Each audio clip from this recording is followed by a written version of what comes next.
Réveille-toi, l'émission qui reconnecte à l'essentiel, présentée par Valérie Karchi, coach artiste de l'âme et conférencière, fondatrice de Wake Up and Smile.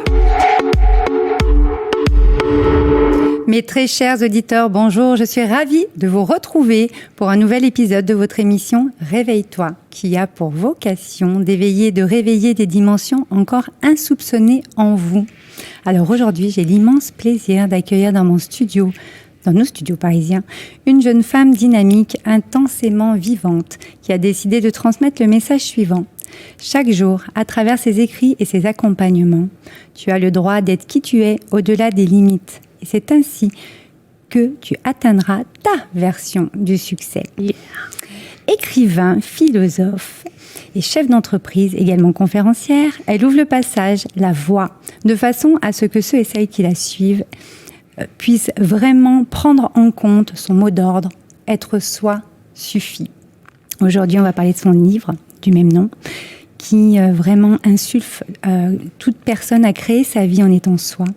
Bienvenue, Livia Quero. Merci de m'avoir, Valérie. Hello à tous qui nous écoutez. Alors Livia, c'est la deuxième fois que je te reçois dans mon émission. Oui. Parce que nous avons plein de sujets à aborder ultra intéressants. Carrément. Pour nos auditeurs, parce que finalement, on a parlé de pas mal de choses lors de différents sujets, on va dire, en fin d'année, en 2019, en fin d'année, pour parler un petit peu de ton livre dans cette première émission. Et là, aujourd'hui, j'ai envie qu'on aborde un sujet bien particulier, car très en lien avec mon émission, Réveille-toi, l'émission qui reconnecte à l'essentiel, c'est se concentrer sur l'essentiel. Yes. Alors, Livia, pour commencer, est-ce que tu peux nous dire à quoi ça sert de se concentrer sur l'essentiel ? En fait, d'où ça vient cette idée de se concentrer sur l'essentiel ? J'avais écrit un petit livret il y a quelque temps qui s'appelait « Se concentrer sur l'essentiel et faire taire le bruit ». Parce que je trouve que dans la société dans laquelle on vit, il y a beaucoup de bruit. Et on peut être influencé par beaucoup de messages et tout ce qu'on voit et tout ce qu'on entend. Et moi, quand j'ai commencé ma carrière, on va dire, entrepreneuriale et aussi créative, le début était compliqué parce qu'il y avait tellement de voies dans lesquelles aller, de façons de faire et de façons d'être, etc., qu'on peut vite être embrouillé. Et moi, je me suis dit que tout ça, on allait faire taire et qu'on allait se concentrer sur l'essentiel. Et pour moi, l'essentiel, c'est ce que je sens être juste à un moment T et précis. Quand je parle de l'essence de quelque chose, c'est vraiment l'idée que, là, cet instant précis, qu'est-ce qui est juste pour moi, Livia ? Au-delà de ce que les gens pensent, de ce qu'ils projettent sur moi, de comment ils auraient fait les choses, c'est quoi l'essentiel ? Et je me concentre sur ça jusqu'à maintenant dans l'idée de vraiment écouter et choisir ce qui est juste pour moi.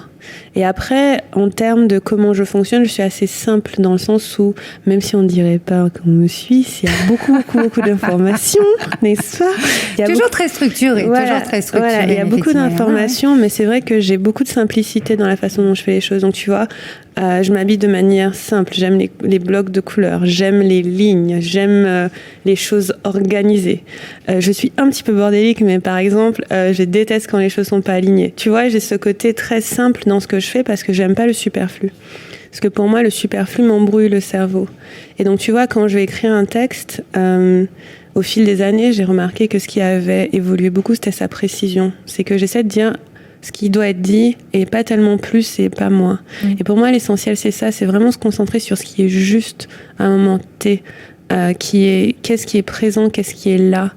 Et c'est tout. Et on laisse le reste. Et réussir à laisser le reste. Et pour finir sur cette question, il y a une phrase que je dis dans le livre et que je dis souvent, c'est que tout ce qui n'est pas fluide doit partir. Yes. C'est ce que je fais tous les jours que Dieu, la femme, me donne. Répète-la.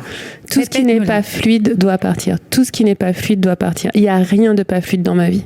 Je te jure, Valérie, à chaque fois qu'il y a un truc, je me dis, toi là, il y a un truc qui colle pas. C'est soit je l'enlève, soit je le transforme. C'est magnifique. Mais ça reste pas. Retenez bien. Ouais.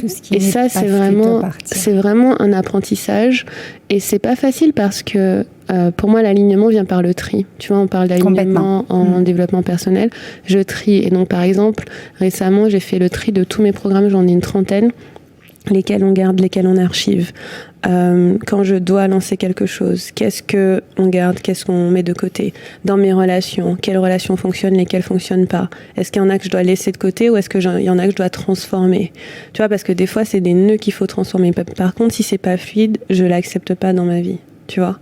Et ça, je pense que c'est l'essence même. Pour moi, se concentrer sur l'essentiel, c'est ça. C'est cette essence même dont tu parles, effectivement. Je suis complètement d'accord avec toi. Mais c'est un vrai travail. C'est pour ça qu'on va en parler un petit peu pendant l'émission. Carrément. Parce que voilà, moi, ma prochaine question, c'était justement qu'est-ce qui t'a réveillé, donc éveillé, réveillé à ce sujet? Parce que de l'essentiel. Pour en être là où t'en es aujourd'hui, avoir eu ce degré de compréhension et ces enseignements-là, c'est que tu as dû quand même passer par des phases où tu as dû faire le tri, pour le coup, plus d'une fois, pour arriver à le faire, on va dire, de plus en plus vite après, de façon plus efficiente, plus efficace, plus efficiente. Ensuite, j'ai une question thématique dans l'émission. Tu sais, quel est ton plus beau réveil? Donc là, je ne vais pas te la poser, je te l'avais déjà posée. Et à chaque fois, je te dirai la même chose. Voilà. Je me rappelle très bien de ta réponse. Allez écouter l'autre émission qui était fin 2019, en novembre, je crois. Ouais. Mais par contre, voilà, moi, j'ai envie de te demander quand même comment tu t'es réveillé là-dessus, comment tu t'es éveillé là-dessus, qu'est-ce qui t'a ouvert à ça finalement? Parce que moi, je sais que ça m'a pris des années. C'est pour ça que ce sujet est extrêmement intéressant et donc est prépondérant pour moi. C'est pour ça que j'en ai fait même le titre de mon émission, parce que plus on va s'aligner, plus ça veut dire qu'on va à son essentiel, son essence, sa nature. Donc toi, c'est quoi qui t'a réveillé à ce sujet? Alors, je pense à plusieurs choses en parallèle. Déjà, la découverte du minimalisme dans la vie. Tu vois, j'ai lu Dominique Leroux, tu sais, L'art de la simplicité. Oui. Et je l'ai lu avant de quitter donc ça devait être en 2010-2011. Et j'ai adoré ce livre parce que j'ai vu ce que c'était le luxe, tu vois, et l'élégance dans ce qu'elle écrivait. J'adorais qu'elle soit dans le juste et dans le... tu t'achètes les choses les plus belles et les plus luxueuses, mais tu n'en as pas 100 000. Tu as genre un beau sac et un beau meuble et un beau tableau. Et ça m'a tellement parlé parce que j'étais dans une phase où je me posais des questions sur l'argent. J'étais très dépensière quand j'étais salariée. Et ça m'a vraiment aidé à me dire, j'ai le droit aux belles choses, mais par contre... je concentre mon énergie dessus. C'est ça l'élégance. Hein. C'est ça l'élégance. Ouais. Et jusqu'à maintenant, je suis assez minimaliste. Par exemple, de vêtements, je choisis des pièces que j'aime, mais je suis pas du tout dans la consommation à outrance, tu vois. Alors qu'avant, je l'étais. Donc ça, c'est la première chose. La deuxième chose, c'est que donc j'ai intégré un certain minimalisme dans ma vie. Après, je dirais que c'est un minimalisme modéré parce qu'il n'est pas dans la quantité, il est dans le je n'achète que ce qui est juste. Déjà, j'achète que ce qui est parfait. C'est-à-dire dans le qualitatif, moi j'entends. Non, exactement, beaucoup de qualité. C'est que quand je vais m'acheter des vêtements, c'est rarement pour me dépanner ou quelque chose comme ça, c'est que je vais prendre le temps, je vais prendre un truc qui est joli, je vais prendre quelque chose qui a une belle matière, j'ai pas peur d'investir, tu vois, et je m'achète tous mes sacs, je prends des heures à les choisir, enfin, j'ai vraiment ça. Après, je peux en avoir 10 ou 15 ou 20 ou 30, mais je saurais que chacun, je l'ai choisi avec justesse. Donc, c'est pas vraiment dans la quantité. Je suis pas contre, je suis pas contre avoir un dressing comme Beyoncé, il n'y a pas de souci. Mais par contre, pour moi, chaque pièce est importante. Et donc, ça a commencé par là. Et ensuite, ça a poursuivi quand j'ai commencé mon business. Donc moi, j'ai commencé en 2013. On va bientôt fêter les 6 ans de mon départ de Londres quand j'ai quitté mon travail. Wow. C'est le 15 octobre. Ah ben, parfait. Quand on tourne l'émission. Du coup, le timing est complètement... Bref, c'est pas grave. Et du coup, là, ce qui s'est passé, c'est que pendant, je pense, toute l'année où j'ai démarré, donc j'étais indépendante, j'ai eu trop de bruit. Trop d'influence, trop de personnes qui avaient des opinions diverses et variées. Trop de personnes qui me disaient être entrepreneur, c'est pas comme ça, être entrepreneur, c'est comme ça, tu seras jamais entrepreneur, t'es pas assez organisé, t'es pas assez ceci, t'es pas assez concrète, nanana. Et c'était déroutant du coup, parce que du coup je ne faisais rien. Surtout quand on commence, on ne sait pas encore trop, même après, de toute façon la vie d'entrepreneur est toujours, on sait jamais vraiment. Mais tu sais, avec le recul, je réalise que quand tu commences, tout le monde est là pour te dire comment faire, mais par contre ces gens-là, c'est souvent pas des gens qui réussissent dans leur entreprise. Non. Parce que là, ça fait c'est vraiment ça. C'est 6 ans après et beaucoup de succès après. Moi, c'est pas des choses que je dirais à quelqu'un. Tu les vois même peut-être plus parfois aussi. En fait, ces gens-là, ils n'existent pas. Ils sont pas entrepreneurs, ils réussissent pas dans le sens que moi j'ai de la réussite. Donc, tu entends des voix dans ta tête. Et puis, comment je vais chercher sur Google les réponses à toutes mes questions. Et je Google ci, et je Google ça. Et c'était catastrophique parce que du coup, j'ai perdu beaucoup de temps. Et puis un jour, je me suis dit, alors que... tu vois, en parallèle de l'idée d'être soi suffit, etc., je me suis dit, j'arrête d'écouter les gens. Moi, je vais faire comme j'ai envie. Et je fais littéralement n'importe quoi. Tant pis. Tu vois, je me suis dit, c'est pas grave. Même si on me dit que c'est pas comme ça, même si on me dit que ça ressemble pas à ce que ça doit être, je me dis, je fais n'importe quoi. Et je me rappelle qu'il y avait un moment, je crois que ça devait être 2016, où je me suis dit, je vais faire ce business comme j'en ai envie. Alors, je raconte ce que je veux, je vends ce que je veux, je fais comme je veux, et si chez moi, on dit, si tu n'es pas content, couche-toi à côté. Tu vois, c'est pas grave. Et toujours en me concentrant sur moi, Livia, et moi, ce que je veux faire, parce que moi, je veux vivre une vie où je m'éclate. J'appelle mon business le business de l'éclate, tu vois. C'est le business de l'éclate, je m'amuse, je m'éclate, je gagne de l'argent, et c'est ça l'essentiel pour moi, et je me concentre dessus. Donc, il y a beaucoup de taire le bruit des autres. Il y a plusieurs chemins en plus pour aller à un endroit. Tu vois, c'est un peu ce que tu dis. Donc effectivement, le bruit, c'est les autres. Ouais, mais personne ne sait ce qu'il fait. Les gens, les autres te font du bruit, mais ils savent pas eux-mêmes ce qu'il fait. Le bruit n'est pas légitime. Le bruit que vous entendez des autres, il n'est pas légitime du tout parce que personne ne sait ce qu'il fait. C'est ça. Donc, c'est le propre de notre incarnation. En fait, on vient expérimenter. Exactement. Donc tout le monde expérimente et on va de sa petite touche de mon expérimentation. L'expérience prouve que. Voilà. Notre société aime bien prendre des repères et c'est une fameuse case. Encore une fois, on est mais oui, alors que dans les faits, personne ne sait ce qu'il fait et chacun son chemin, quoi. On est bien d'accord.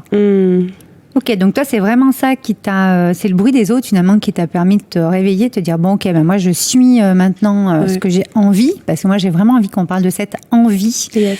Alors pas comme un des 7 péchés capitaux, bien entendu, puisqu'on n'est pas du tout dans cette thématique-là et dans ce move-là. Je crois que je fais tous les péchés capitaux. Voilà. Mais plutôt. Non, mais tu as le droit. Mais oui. Par contre, plutôt dans l'aspect envie, moi je l'écris souvent en 2 mots ou avec un tiret, le mot envie. Yes. C'est-à-dire que quand on fait ce qu'on a envie, pour moi en tout cas, c'est qu'on est en vie, on est vivant, on vibre. Et c'est là qu'on sait qu'on va aller vers quelque chose qui va nous ouvrir sur notre chemin, etc. On ne sait pas comment, on ne sait pas pour quelles raisons parfois on commence, c'est juste une étincelle au départ. Mais en tout cas, voilà, je pense que c'est important de suivre ses envies pour se sentir vivant, etc.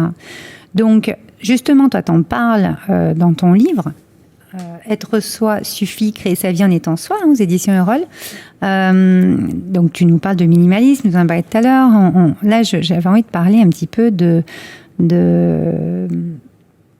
fait de ne faire que ce que tu as envie de faire. Ouais. C'est une de des solutions que tu donnes quand tu parles de se concentrer sur l'essentiel, puisque tu as tout un chapitre là-dessus. Oui. Et tu dis à un moment donné, je ne fais plus tout, entre guillemets, je choisis de mieux en mieux à quoi je passe mon temps. Et tu parles de zone de génie, et moi c'est ça que j'aimerais qu'on parle, parce que la zone de génie, il y en a qui vont dire qu'on a la grosse tête, etc. Or, ce n'est absolument pas ça. C'est-à-dire que quand on fait ce qu'on a envie, c'est qu'on est dans notre zone de génie, on va parler talent, on va parler de tout ça. Tu dis ma zone de génie, pourquoi j'ai fait un gros tri dans mes activités. J'aimerais que tu me parles de ce moment-là de ta vie. C'est intéressant parce qu'en plus, depuis l'écriture du livre, je suis encore plus proche d'être à 100% de faire que ce que j'ai envie. Wow. À l'époque où je l'écrivais, je faisais encore des choses que j'avais pas envie de faire, mais là, je peux dire qu'il y a quasiment rien dans ma journée que j'ai pas envie de faire. Oui, parce que ça s'ajuste, c'est ce qu'on disait en début d'émission. Et c'est du tri constant. Et la première chose que je voudrais dire, c'est que la plupart des gens croient que c'est pas réaliste que ce que je dis. Que je fais que ce que j'ai envie de faire. Je fais que ce que j'ai envie de faire et j'ai un business et ils gagnent de l'argent et ça marche, tu vois. Explique-leur un peu comment tu fais. Et donc, du coup, je vais essayer d'expliquer, mais après, c'est très spirituel aussi. Mais je crois qu'on nous a mis tous sur Terre pour quelque chose, pour une tâche à accomplir, une raison d'être. On va dire ça comme ça. Et moi, au fur et à mesure que j'ai compris la mienne, j'ai compris que plus j'étais dedans, plus l'abondance viendrait, plus ça viendrait à fluidité. Donc on n'a pas la même... Mais tu vois, moi, je comprends au fil du temps que mon essence même, c'est vivre des choses à fond et les transmettre. Donc j'écris, et mes programmes en ligne, ça va être moi qui vais un petit peu plus profond dans cet apprentissage et qui le balise un petit peu pour mes clients. Et je fais aussi des immersions où là, tu rentres dans ma vie et on ancre tout dans la matière ensemble. Donc mon business, c'est littéralement moi qui existe, en fait. Et pendant un moment, je me suis dit, c'est pas assez, parce que un business, faut des produits, faut des choses, etc. Ouais, mais pas tous, en fait. Et chaque personne va voir ce qui naturellement l'appelle et ce qui naturellement lui fait envie. Alors, je connais un tas de personnes qui pourraient jamais faire ce que je fais parce que ce serait détestable pour elles. Alors, écrire sur ta vie, montrer des trucs, faire des stories Instagram, oh my god, il y en a qui n'aimeraient pas du tout. Son tu truc, vois hein, ouais. Et donc, du coup, pour moi, c'est trouver le truc qui est vraiment, vraiment naturel pour toi, que tu fais de toute façon, et créer quelque chose qui est dans l'extension de ça. Et tout ce que je fais là, en fait, j'ai réalisé qu'il y a deux choses. Il y a je fais que ce que j'ai envie, dans le sens où total flow, etc. Mais il y a beaucoup de choses que je ferais pas si, je sais pas, j'étais multimilliardaire et rentière, parce que j'aurais la flemme, tu vois. Okay. Donc il y a quand même un équilibre entre le flow et la discipline, parce que je suis sûre que si il y a des choses que je ferais pas, parce que tu vois, oui, je vois ce que tu vois, parce que je suis comme tous les êtres humains, si j'ai le choix entre Netflix et travailler, voilà. Donc tu vois, il y a le côté flow, je fais ce que j'ai envie, mais derrière j'ai un peu l'envie d'avoir un business prospère, etc. Et j'ai toujours des objectifs ambitieux, donc ça c'est mon moteur. Donc il y a le côté flow, et j'ai un côté discipline aussi qui fait que je m'assieds pour faire ce que j'ai envie de faire. Tu vois, est-ce que si j'avais déjà un succès interplanétaire, je m'assierais pour faire des bouquins ? Peut-être pas. Peut-être que je serais sur une plage en train de boire des mojitos, tu vois. Donc il y a quelque part un équilibre entre les deux. Mais à force de boire des mojitos, t'aurais peut-être envie d'écrire le livre. Oui, c'est ça. Ah. Mais tu vois, il y a un équilibre entre les deux, entre le flow et la discipline, parce que moi, je suis dans mon flow total, etc. Mais je suis aussi très disciplinée dans les choses qui sont importantes pour moi et que je fais très, très, très, très bien. C'est-à-dire que dans mon business, aujourd'hui, je ne fais qu'une chose, je crée du contenu. J'écris, je parle, c'est tout ce que je fais rien d'autre, tu vois. Et j'ai une équipe j'ai 3 personnes dans mon équipe aujourd'hui. Elle s'occupe des visuels, elle s'occupe de mes mails, elle s'occupe d'envoyer mes mails, elle s'occupe d'organiser mes interviews, elle s'occupe de tout ça, elle s'occupe de commander des mugs à mon effigie, je sais pas quoi. Elles font leur truc. Tout ce que je fais, c'est faire ce qui est naturel pour moi, c'est-à-dire sortir des textes et parler. Donc je fais des lives, je fais mes stories, etc. Par contre, il y a un endroit où il y a des moments où par flemme j'ai pas fait ça, j'ai pas écrit ou j'ai pas fait ce qui était naturel pour moi, parce que comme je te dis, t'as les deux quand même. Donc peut-être que dans cet instant j'avais pas envie, mais quelque part c'était pas l'expression la plus pure de moi-même de pas le faire. Tu vois, oui. C'était mon ego qui freinait, peut-être des choses que je voulais pas dire, etc. Et au final, aujourd'hui, je vois que j'ai une certaine discipline à avoir, à suivre mon flow et à faire ce que j'ai envie, parce que c'est très facile de pas faire ce qu'on a envie de faire. Tu vois, c'est très facile de dire, il y a autre chose de plus important. C'est plus important que je fasse un beau site internet plutôt que j'écrive ce bouquin. Tu vois, c'est plus important que je fasse telle chose plutôt que de faire telle chose qui est artistique et créative pour moi. Parce qu'on nous a appris que le travail c'est dur, que le travail c'est laborieux. Donc on va plutôt avoir tendance à aller vers le travail laborieux pour justifier qu'on travaille. Inconsciemment, oui, c'est bien ça. sûr. Et donc du coup, il y a une certaine discipline à avoir, à faire ce que tu as envie de faire. Moi, c'est ça le truc. Donc j'ai un bon équilibre entre les deux, où je me discipline à me poser tous les jours, à écrire, méditer, voir s'il y a un message qui descend, s'il y en a un qui descend, je le poste, s'il y en a pas qui descend, je le poste pas. Je me discipline à faire mes contenus de programme, parce que j'ai eu plein de périodes où j'avais pas envie, entre guillemets, parce que ça me saoulait, parce que c'est trop de travail et tout. Mais j'ai réalisé qu'en fait, ils m'apportaient tellement et que j'étais tellement épanouie et que j'avais tellement grandi en les faisant qu'il fallait que j'applique de la discipline. C'est pareil pour écrire des livres. Écrire un livre, c'est dur. Je veux dire, toutes les personnes qui lisent, mais tellement envie d'avoir le résultat final, tellement heureuse du processus d'écriture, et le sentiment que j'ai quand je finis un livre, j'ai jamais vécu ça, tu vois. C'est le seul endroit où je vis cette fierté et cette libération et tu vois, ce soulagement, c'est là. Donc du coup, mon envie est soutenue par une discipline qui est que je la fais passer en priorité, tu vois. Et donc il y a les deux, mais je ne fais rien que j'ai pas envie de faire dans ce business. Il y a des moments où ma compta me soulève, c'est tout délégué, tu vois.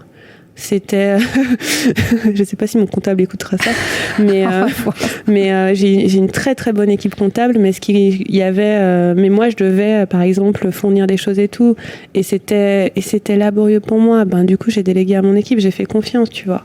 Et là, je suis très bien entourée, j'ai une équipe qui me soutient. Je te disais, même quand je cherchais ma maison, que hopefully j'ai. C'est pas moi qui l'ai cherché. Parce que c'est pas mon truc, tu vois. Et je ne fais que ce qui est mon truc, c'est-à-dire écrire et parler. Je fais rien d'autre, quasiment. Donc là, t'es dans ta zone de génie. Ouais. Donc c'est vraiment se concentrer sur sa zone de génie, t'appelle ça. Et comment dire ? Comment on fait en vrai ? Parce que c'est une question que tu poses dans le livre. Et moi, j'ai envie de te dire, là, tout le monde doit se demander, parce que tu parles beaucoup du business, là, depuis qu'on a commencé l'émission, mais tout le monde doit se dire, oui, mais alors, ok, son business, d'accord, mais l'essentiel dans sa vie, c'est son business. Donc, moi, je ne pense pas. J'ai fait l'analyse, là, rapidement, mais j'estime, moi, pour ma part, que quand on est dans sa zone de génie, il n'existe pas de pro et de perso, en fait. Non. Il existe des activités qui peuvent être rémunératrices, culturelles, sportives, etc. Différents types d'activités. Et les activités qu'on choisit automatiquement sont celles qui nourrissent notre essentiel. Yes. Je ne sais pas si tu es d'accord. Ouais. Donc, il y en a qui doivent se demander encore, ok, mais comment on fait pour rester dans sa zone de génie quand on a un travail... Il faut le quitter. Voilà. C'est bon, c'est réglé. Voilà. Je vais développer sur ça. Faut pas l'amener, voilà. Non, mais développe, parce que c'est vrai que tu parles dans le livre que c'est donner sa meilleure valeur au monde. Moi, je suis complètement d'accord avec toi, parce que j'estime que, moi, pour l'avoir fait, c'est pour ça que je suis apte à en parler autant que toi, parce que j'ai toujours choisi des métiers à passion. Alors, on appelle ça à passion, à talent, on appelle ça comme on veut, en fait. Et j'ai eu le courage de les choisir et de les garder et de les développer et de les déployer. Dernièrement, j'ai eu le courage d'en transformer un. Je suis donc derrière ce micro avec toi aujourd'hui parce que j'ai eu ce courage-là. Donc la vie nous amène énormément de choses qui sont en alignement total avec notre essentiel. La preuve est là, encore une fois. Et je sais que vous avez tous, chacun d'entre vous, très chers auditeurs, des exemples dans votre vie de choix que vous avez faits qui étaient risqués, mais vous avez vraiment vibré et eu ce que vous aviez envie au fond de vous. Voilà, comment on fait en vrai ? Comment on fait en vrai ? Déjà, c'est une bonne question. Moi, je parle beaucoup de mon business parce que mon business, c'est ma vie. Tout est lié, c'est complètement lié. Donc, il n'y a pas moi d'un côté et mon activité de l'autre. C'est que j'ai trouvé un moyen de monétiser mon existence, quoi. Enfin, concrètement, c'est tout. Exactement. J'existe et par mon existence, je gagne de l'argent. C'est ça mon business. Dans notre société, ça se fait pas, on est bien d'accord, jusqu'à maintenant. C'est courant, pour ça, mais bon, j'espère qu'en écoutant ce podcast et en lisant mon livre, vous aurez des pistes parce qu'il y a une grosse partie sur comment on fait. Et en fait, comment on fait en vrai, c'est quoi ? Donc moi, je suis Livia, donc forcément, c'est très peu probable que vous ayez le même modèle que le mien. Ceci dit, on a tous des talents, on a tous des envies, on a toutes des choses qui sont très, très naturelles pour nous. Et donc, tout ce qu'il y a à faire, c'est voir dans quelle mesure ces choses qui sont naturelles pour nous peuvent avoir un impact sur la vie des autres. À partir du moment où j'apporte de la valeur à quelqu'un, j'ai un business. C'est aussi simple que ça, parce que tu as besoin qu'on te donne de l'argent.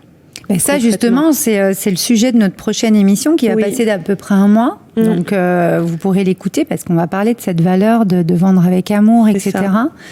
Mais à partir du moment où, par ton existence même, tu crées des choses qui font du bien aux autres, tu as un business. Et donc, pour le salariat, personnellement, j'aurais pas pu faire ce que je fais si j'étais salarié. Déjà, je pense que j'aurais pas tenu. Enfin, je veux dire, quel boss me voudrait ? Enfin, ce serait vraiment grave. Mais il faudrait que j'ai liberté totale. Et puis, j'aurais pas l'élasticité d'abondance possible. Parce que moi, c'est important pour moi de gagner beaucoup d'argent. Donc, je peux pas être capée par un salaire. C'est vraiment pas dans ma façon d'être, tu vois.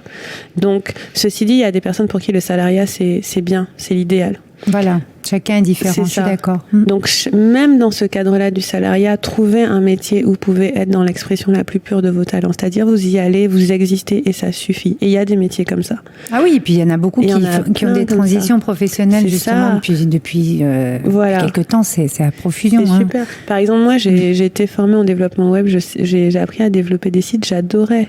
Et c'est juste que j'aime pas travailler pour les gens, même pas travailler pour des clients. Donc, donc non, mais moi, je sais. Enfin, moi, c'est clair. Dans mon métier, là, je travaille pas pour mes clients. J'existe et ils sont contents, tu vois. Je délivre pas, en fait. J'ai pas, tu vois ce que je veux dire? Je délivre pas de choses pour eux. Voilà. Donc, je pourrais pas être développeuse web parce que j'aime pas qu'on attende des choses de moi, concrètement. On doit se dire, mais qu'est-ce qu'elle fait dans la vie? pouvez aller voir. Allez voir. Et liviaquero.com. Voilà. Mais tu vois, par exemple, je peux voir quelqu'un s'épanouir et s'éclater à fond en faisant des sites internet, parce que moi j'ai adoré. Tu vois, juste être devant l'ordi, faire alors je fais ça. Non, mais c'est clair. Et c'est tout. Et puis chaque métier, chaque talent, chaque compétence peut être développé de mille et une façons finalement. Et c'est ça, au niveau du cerveau arborescent, exactement. L'hémisphère droit, là, il y en a plein qui n'ont pas ce développement-là et qui ne voient pas tout ce qu'on peut faire avec une compétence finalement. Exactement. Et finalement, en fait, vous allez voir qu'il y a des choses que vous faites naturellement. Par exemple, j'avais une cliente à l'époque, on a déterminé qu'un de ses talents, c'était choisir des cadeaux pour les gens. Moi, je suis nulle à ça. Moi, je sais pas comment choisir des cadeaux. Je suis nulle. Mais il y a un business là. Voilà. C'est tout. À partir du moment où tu as identifié ton talent et que c'est un talent qui peut aider les gens, il y a un business. Et quand je parle de business, c'est une forme. C'est-à-dire que moi, c'est une société, mais tu peux offrir tes talents à une autre société. Là, tu es salarié. Par exemple, mes assistantes, elles ont leur business à côté, mais elles travaillent quand même pour moi. Sauf que même en travaillant pour moi, j'essaie au maximum qu'elles soient dans l'expression de ce qui est naturel pour elles. Et comme je disais tout à l'heure, faut pas confondre. On n'est pas dans le flow total sans cadre. C'est avoir un cadre qui soutient ta créativité. Parce que si tu n'as pas le cadre, c'est beaucoup plus facile pour nous de pas faire ce qu'on a envie de faire. Oui. En fait. Complètement. Donc c'est important. Et pour moi, comment on fait en vrai, c'est ça, c'est regarder avec honnêteté qu'est-ce qui est naturel pour vous, qu'est-ce que vous faites dans votre temps libre, qu'est-ce que vous faites gratuitement, qu'est-ce que vous faites pour des amis. Et c'est ça, en fait, votre job. Et au fur et à mesure, on affine. On n'a pas les réponses dès le début.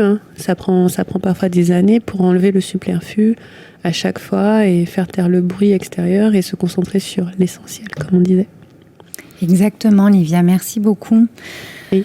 Alors, tu parles aussi, on va terminer là-dessus, c'est un extrait de ton livre, toujours, que ton plus gros blocage est ta plus grande opportunité de grandir. Ton plus gros blocage est ta plus grande opportunité de grandir. En gros, c'est ton plus gros potentiel. C'est là-dessus que tu dois apporter toute ton attention, finalement, pour, avec du temps et de l'énergie, pour vraiment devenir la personne que tu veux être. C'est ce que tu dis dans le livre. Oui. Comment on opère cette bascule ? C'est pas toujours facile parce qu'on voit pas toujours quel est notre plus gros blocage. C'est pour ça que, par exemple, avoir un coach, c'est pas mal, ou se faire accompagner, c'est pas mal, ou lire beaucoup, ou c'est pas mal parce que moi, ce que je vois, c'est, imagine une rivière d'abondance. Elle est dorée, avec beaucoup de... Elle est mielleuse, voilà. Et elle coule, de toute façon. Elle coule. Mais il y a un rocher à un endroit qui fait que le flux se tarit. Et on croit souvent qu'il faut lutter pour avoir l'abondance. Mais souvent, il faut enlever quelque chose. Donc, tu enlèves ce rocher et ça coule. Moi, c'est le travail, quand je fais des immersions avec des clients privés, c'est le travail qu'on fait. C'est qu'on passe 1 ou 2 jours à regarder c'est quoi le truc et on l'enlève. On est sur du tri encore. On est sur du tri. C'est exactement ça. Bien sûr, ouais. Et donc, partez du principe que les choses sont fluides, que l'abondance existe. Regardez dans la nature, elle est là. Et quand on regarde la chose à enlever, ça continue de couler. Oui. C'est pas une transformation, c'est pas un truc compliqué, alchimique et tout. C'est juste tu l'enlèves. Et parfois ce blocage, c'est une croyance que vous avez de votre enfance, où c'est vous qui regardez pas les choses, qui regardez sous un angle qui n'est pas votre avantage. Ouais. Par exemple, ça peut être peut-être que vous dites, je sais pas moi, ce truc que j'ai, c'est pas un talent. Mais quelqu'un vous dit, mais bien sûr, c'est un talent. Et bam, le blocage a basculé. C'est un gros travail d'enlever les blocages. Je pourrais pas expliquer ça en quelques minutes. Mais il y a des exercices dans le livre, mais je dirais juste, regardez là où vous voulez aller et posez-vous sincèrement la question, où est-ce que je m'en empêche ? C'est vraiment souvent nous qui sommes en travers du chemin. Où est-ce que je m'en empêche ? Où est-ce que je ne me laisse pas être cette personne ? Et une autre question que j'utilise beaucoup dans mes manifestations, c'est qui dois-je être pour obtenir ce que je veux ? Qui dois-je être en tant que personne ? Ou qu'est-ce que la vie me demande d'être ? Tu vois, quand je manifestais des nouvelles choses, je manifestais un compagnon, une maison, un mois à certains chiffres, qui la vie me demande-t-elle d'être pour être cette personne ? Et là, on voit tous les blocages, tu vois. Et là, on voit, ah ok, bon ben, c'est ça que je dois enlever. Je vois très bien, Olivia. J'espère que vous aussi, très chers auditeurs, c'est très, très intéressant. Vous allez retrouver plein d'outils, de toute façon, et de pépites. J'ai des retours sur ce podcast. Je trouve qu'il est excellent, sans me la péter. C'est vrai qu'il est vraiment excellent, je confirme. Enfin, c'est pas sans me la péter, c'est pas vrai. Mais bon. On te voit, hein, t'es filmé. Non, je rigole. Donc, être soi suffit, créer sa vie en étant soi, d'Olivier Quérault. Je vous mettrai le lien, bien entendu, en bas de la description de l'émission, du podcast. Donc, au niveau de ton actu, Livia, on peut te suivre sur Instagram. C'est là que tu es la plus active. Oui. Donc, n'hésitez pas à aller vous abonner au compte de Livia. C'est énorme. Moi, je la suis. J'adore. Très, très inspirant. Génial, merci pour tout ce que tu nous partages. Et puis, on peut te retrouver, bien entendu, sur Olivia Quérault, s'inscrire à ta newsletter. Ouais. S'abonner pour recevoir tous tes derniers programmes, toutes tes inspirations, tous tes courriers chaque jour, je crois que c'est. Tous les matins, 7h, sans faute. Voilà. Donc, vous pourrez avoir pareil le lien en description. Puis, écoute, pour le mot de la fin, moi, j'ai envie de dire pour cette émission, être soi suffit et s'écouter nous mène à l'essentiel de cette vie. Donc, j'ai envie de parler à nos auditeurs. Quel est ce talent que vous seuls pouvez déployer ainsi? Yes. Merci à vous d'avoir écouté. Merci à toi, Livia. Merci Valérie. À bientôt. À bientôt. Au revoir.